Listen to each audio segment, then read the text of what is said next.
Google says quantum could break Bitcoin, with fewer qubits than expected, and Taproot is part of the problem. Google just published research suggesting that breaking Bitcoin's cryptography may require far fewer quantum computing resources than the industry assumed, and that Bitcoin's own 2021 Taproot upgrade inadvertently widened the attack surface. The findings land at a moment when BTC trades at $67,480 as of March 31, 2026, with the Fear and Greed Index sitting at 28. Fear. Markets are already nervous. A credible downgrade to quantum timelines does not help. Fewer qubits, shorter timeline.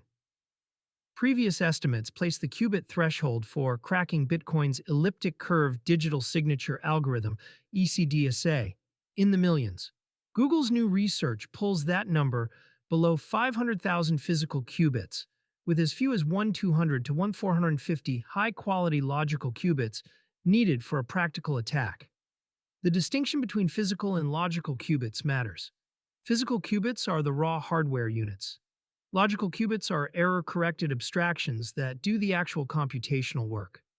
Reducing the logical qubit requirement to roughly 1,200 means the engineering challenge, while still enormous, is closer to the horizon than decades away. Google itself flagged 2029 as a potential milestone for useful quantum systems in earlier research. This latest paper tightens that timeline further by showing the resource requirements were overestimated. The 9-minute attack window. The research models a real-time quantum attack that could compromise a Bitcoin transaction in approximately 9 minutes, with a 41% success rate against Bitcoin's standard 10-minute block confirmation window. That overlap is the uncomfortable part. Bitcoin's security model assumes that the time between broadcasting a transaction and its confirmation in a block is too short for an attacker to derive a private key from a public key. If quantum hardware can close that gap, the 10-minute block time becomes a vulnerability rather than a feature. The 41% success rate is not a guarantee. But in cryptography, a 41% chance of breaking a signature scheme is not a rounding error. It is a broken scheme. How Taproot made things worse. Bitcoin's Taproot upgrade, activated in November 2021, was designed to improve privacy and smart contract flexibility. It uses Schnorr signatures, which are more efficient than the legacy ECDSA scheme, but they come with a trade-off. Taproot addresses expose public keys directly on the blockchain by default.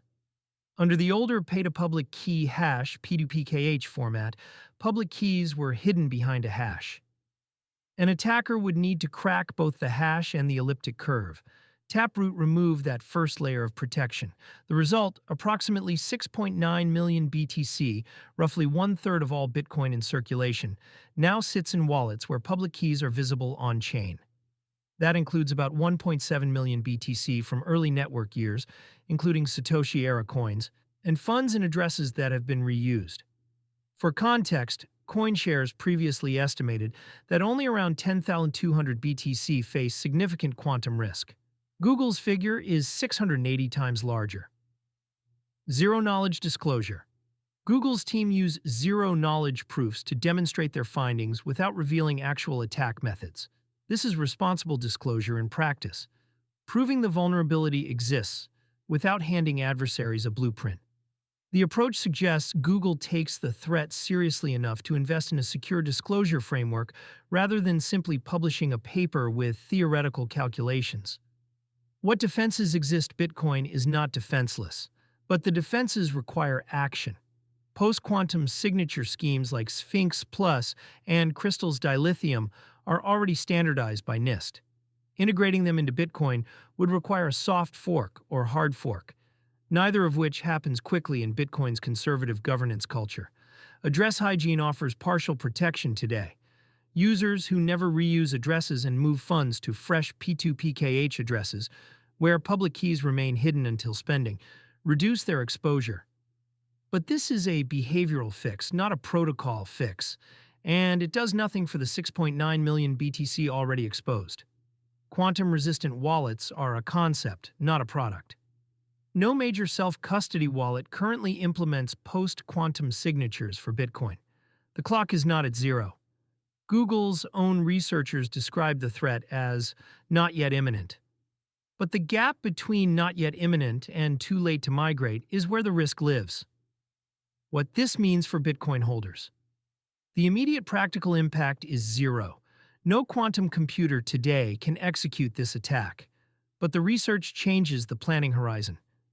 Bitcoin developers have discussed post-quantum migration paths for years. The challenge is coordination, moving billions of dollars in value from legacy address formats to quantum-resistant ones requires network-wide consensus, wallet upgrades, and a migration timeline that does not leave slower movers exposed. For users holding BTC in cryptocard wallets or exchange accounts, the custodian's key management practices become relevant. Custodial providers that stake reputation on security will need to articulate their post-quantum roadmap. Self-custody users should, at minimum, avoid address reuse and consider consolidating funds into non-Taproot addresses until the picture clarifies.